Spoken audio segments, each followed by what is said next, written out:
My name is Alan Rosen. I'm 68 years old. I want to tell you something that took me an embarrassingly long time to admit. People spend a lot of time worrying about the math of getting older. They worry about outliving their savings. They stress over whether they can survive on a fixed income. They try to figure out the maze of Medicare. They obsess over the grocery budget. They worry about how much to help their adult children. Those are real problems.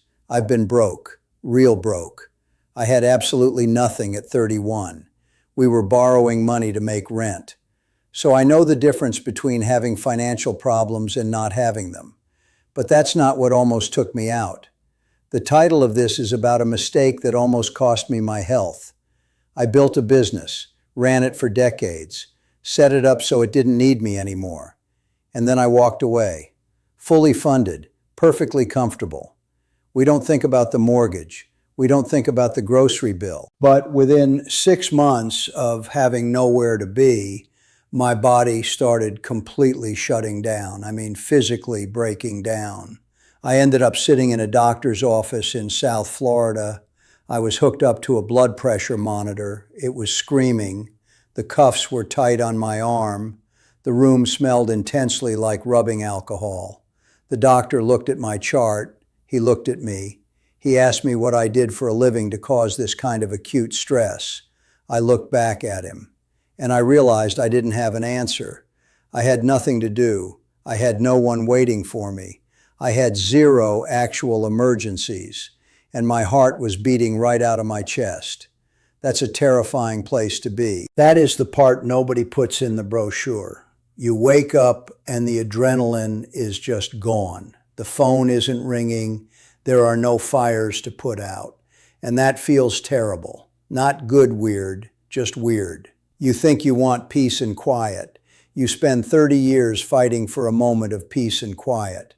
But then you finally get it. It stretches out in front of you for the rest of your life. And your brain doesn't know what to do with it. So it invents panic. It turns the absolute absence of pressure into a physical crisis. I spent weeks waking up at 3 in the morning. I was sweating through my shirt. I was convinced I was forgetting something critical, a deal falling through, a shipment delayed, someone who needed me to fix a mess. But I wasn't forgetting anything. There was nothing to forget. The calendar was completely blank. I'm not going to give you a 5-step system. I don't give advice. I'm not a doctor. I'm not anyone's financial advisor. I'm just a guy who made a lot of mistakes. I figured a few things out the hard way, and I lived long enough to tell the difference. I'm just going to tell you what happened to my health when I stopped working. And I will tell you what Barbara and I eventually figured out. It started on a Tuesday. We were in the car, pulling out of my daughter Rachel's driveway. I had just officially handed over the last piece of the business. The transition was completely done. I was officially a retired man, and Barbara was driving us back home. I remember looking out the passenger window at the palm trees, and suddenly I couldn't breathe. It felt like someone had parked a cement truck on my chest. I rolled down the window. I tried to pull air in. I couldn't get a full breath. Barbara pulled the car over onto the shoulder. She put the hazards on. She took one look at my face. She asked if we needed to go to the emergency room. I told her to just give me a minute. I sat there on the side of the road, 65 years old, supposed to be entering the golden years, gasping like a fish on a dock. It wasn't a heart attack. It was a panic attack. I had never had one in my life. Not when I went completely bankrupt at 31. Not when I owed people money I didn't have and couldn't sleep. Not when I was working 80-hour weeks trying to rebuild my life from scratch. Back then I had purpose. I had a fight. My body knew exactly what to do with the stress. But sitting in that car, with plenty of money in the bank, my nervous system just short-circuited. I had not a single obligation in the world. I realized sitting there waiting for my breathing to go back to normal. I had spent my entire adult life running on high-octane anxiety.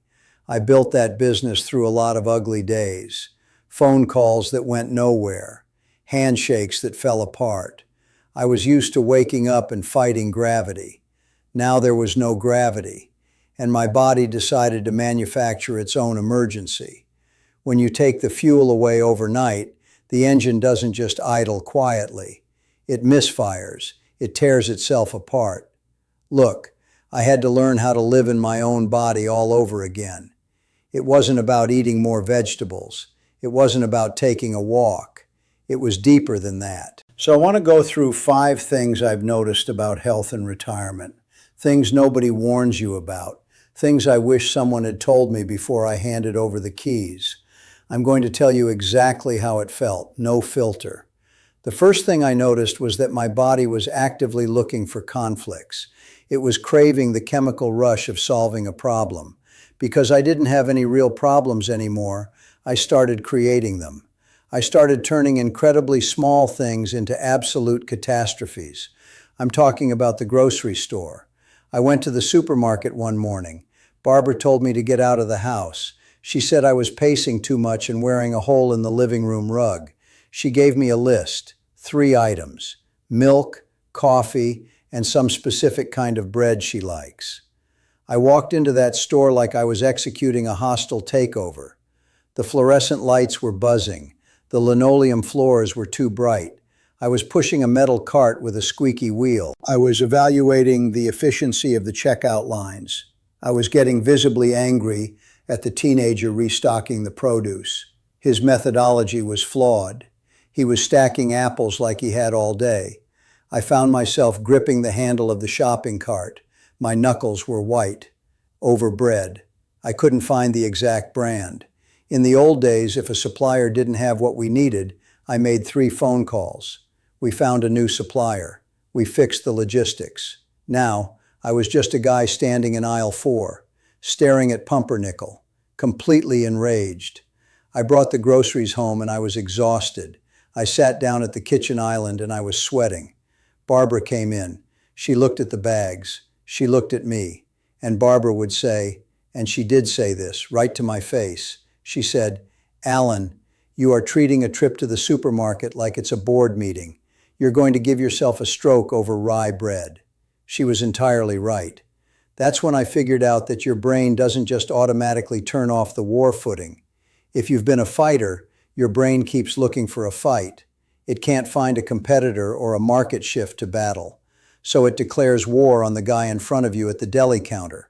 Or worse, it will declare war on your own stomach lining. My digestion was wrecked for months. I was eating better than I ever had. We had the money for high-end groceries, but I couldn't keep anything down. It was the adrenaline withdrawal. I had spent 30 years moving things, connecting people who needed things with people who had things. It was a high wire act. And stepping off the wire didn't make me feel safe. It made me feel sick. You don't just walk away from 30 years of adrenaline without paying a physical toll. The second thing I learned is that you cannot buy your way out of this physical decline. Expensive relaxation does not work.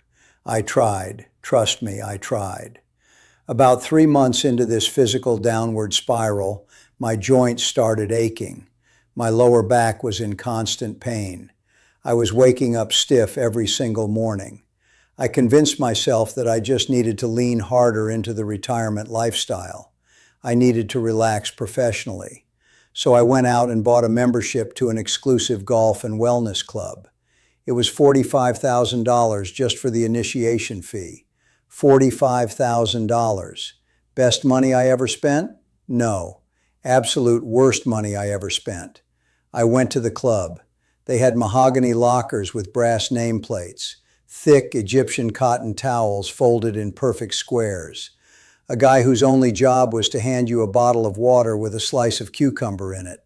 I sat in the sauna. I got the deep tissue massages.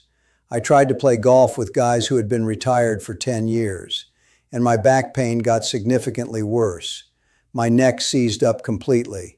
I would sit in these beautiful temperature-controlled steam rooms, surrounded by imported Italian tile and eucalyptus scent, and I would feel my blood pressure rising. I was paying $45,000 to sit in a hot room and feel completely useless. The relaxation was actually making me sicker because my body wasn't hurting from physical labor. My body was hurting from a total lack of forward momentum. I had built a life on momentum, the deals, the travel, the late night handshakes. That's what kept my joints lubricated. That's what kept my posture up. When I stopped moving forward, my body started folding in on itself. That's when I figured out that comfort is not a substitute for purpose. Your body is used to carrying a load. You suddenly take the load away. Your muscles don't relax. They atrophy, and atrophy hurts. You can't buy purpose. Trust me, I tried. I wrote the check. The club cashed it, and I still woke up with a bad back and a bad attitude. Barbara hated the club anyway. She grew up with less than me and somehow turned out smarter about it. She took one look at the receipt for that membership and just shook her head. She knew before I did that sitting in a sauna wasn't going to fix what was actually broken inside me. The third thing was the isolation. And I don't mean being alone in a room. I mean the kind of isolation that actually changes your brain chemistry. I was sitting in my office at the house one afternoon, dark wood, nice books, very quiet. I was staring at the wall. My son Daniel called. He lives out on the West Coast, works in tech, something with software. He tried to explain it to me once. I nodded. Anyway, Daniel calls me. Usually when we talked, I was in an airport lounge or between meetings. We'd talk fast, hit the bullet points, move on. But this time I had nothing but time. Daniel sounded busy. I could hear keyboard typing in the background. I could hear the West Coast hustle. That used to be my noise, the noise of getting things done. He asked me how my week was going, and I froze. I looked at my calendar. It was completely blank. I had literally nothing to tell my own son. I mumbled something about the landscaping getting done. I talked about the sprinkler heads for 5 minutes. The silence on the phone was deafening. After we hung up, I felt this heavy physical ache in my chest. Not a panic attack this time, just a deep, crushing lethargy. I didn't want to get out of the chair. I didn't want to eat dinner. For the next few weeks, I started sleeping 9-10 hours a night. I was waking up completely exhausted. I was isolating myself because I felt like I had lost my place in the conversation. My body interpreted that social irrelevance as a cue to start shutting down. It's a dangerous biological response. You stop being needed. You stop having things to report. Your physical energy just drains away into the floorboards. I was 66 at the time, and I was moving around the house like I was 90. I didn't want to see friends. I didn't want to go out to dinner. I just wanted to sleep. Sleep was the only time I didn't have to explain to anyone what I did all day. Barbara noticed. She usually does. We were sitting on the patio. She said, "You spent 30 years building something to leave. Maybe figure out what you're building now." I didn't have an answer. I still don't have a complete one. I just sat there. And that physical heaviness stayed with me for a very long time. The fourth thing I noticed. This is the one I'm still trying to wrap my head around. I don't fully understand why, but the body keeps an exact score of your unresolved identity. My father used to say, and I heard this every Friday night at dinner, he used to say that a man who keeps his word is worth more than a man who has money. He worked hard, came here with nothing. He didn't have the luxury of an identity crisis. He just worked until he couldn't. I had the luxury of stopping, but stopping forced me to look at who I actually was without the business. And I didn't like the guy very much. I realized I had missed things. I chose the deal over the dinner more than once. I was impatient. I was harsh. And when the noise of the business faded, all those memories got very loud. Here is the physical manifestation of that. Insomnia. I stopped being able to sleep. I would watch the digital clock change numbers. 2 in the morning, 3:15, 4:30. I would listen to the air conditioning kick on and off. The house was completely silent, but my head was deafening. I was staring at the ceiling, replaying conversations from 20 years ago, wondering what my kids actually thought I stood for. I was thinking about my grandson, Eli. He's named after my father. I found myself wondering if Eli would ever look at me the way I looked at my dad. The guilt or the regret, or whatever you want to call it. It acts like a physical toxin. It raises your cortisol. It ruins your immune system. I caught every single cold that Eli and his sister Maya brought home. Maya argues with everyone. I have no idea where she gets that. But I was constantly fighting off some minor infection because my defenses were down. I was fighting myself all night, every night. That's when I figured out that retirement isn't just a financial event. It is a massive psychological reckoning. If you don't face the mental part of it, your body will force you to face the physical symptoms. You can't outrun it. You can't fly private away from it. It's right there in the bed with you every single night. There's one more thing, a fifth thing. This one is hard to admit because it sounds arrogant, but I promised I'd tell you the truth. When I was running the business, people answered my phone calls immediately. I walked into rooms and I had weight. I had status. I didn't realize how much my physical posture was tied to that status. About 8 months into retirement, I had an issue with the cable bill, a completely normal, everyday annoyance. I called the company. I got put on hold. The hold music was a loop of classical guitar. It played for 20 minutes. It felt like solitary confinement. Every minute that ticked by felt like a personal insult. I got transferred to 3 different departments. The customer service representative spoke to me like I was just some confused old man, which, in that moment, I suppose I was. But the physical reaction I had was shocking. My face got hot. My vision actually blurred a little bit. I felt this intense physical humiliation. I hung up the phone and my hands were shaking, not from anger, from powerlessness. For 30 years, I controlled my environment. If I didn't like a situation, I changed it. Now I was just a guy waiting on hold, getting dismissed by a stranger reading off a script. And my body reacted to that loss of status like it was a physical attack. I started noticing my posture changing after that. I was slouching more. I was walking slower. When you lose the mantle of authority, gravity seems to pull a little harder on your shoulders. I don't give advice, but I'll tell you this. You have to find a way to generate your own internal respect. The external respect vanishes the day you stop signing the checks. If your health and your energy are tied to how important people think you are going to age very quickly. I had to learn to stand up straight in an empty room. I had to learn that my worth wasn't tied to my ability to move markets. And until I learned that, my body literally kept shrinking. I'm not going to tell you it all got fixed overnight. It didn't. It's a process. I still wake up some mornings and feel that rush of panic, the panic about having nowhere to be.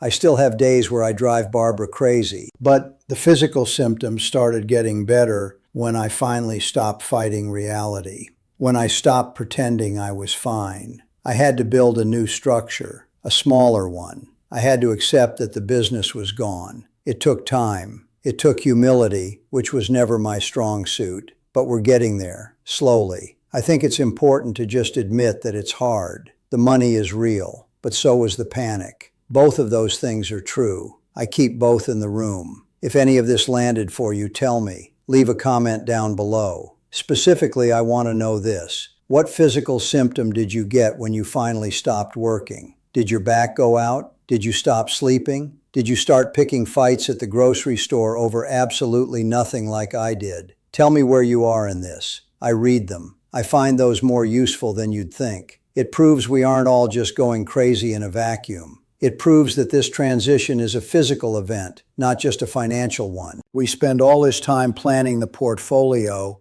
and 0 time planning the nervous system. Barbara and I actually talked about this for an hour after I mapped out what I was going to say today. She has a very different perspective on how I handled it. She saw the worst of it. We'll probably do a follow-up video on how she dealt with my absolute inability to relax without making everyone around me miserable. Subscribe if you want to catch that when we put it out. This isn't easy. It's the hardest transition I've made since starting over at 31. But you aren't the only one trying to figure it out. That's what we do here. All right, take care of yourselves.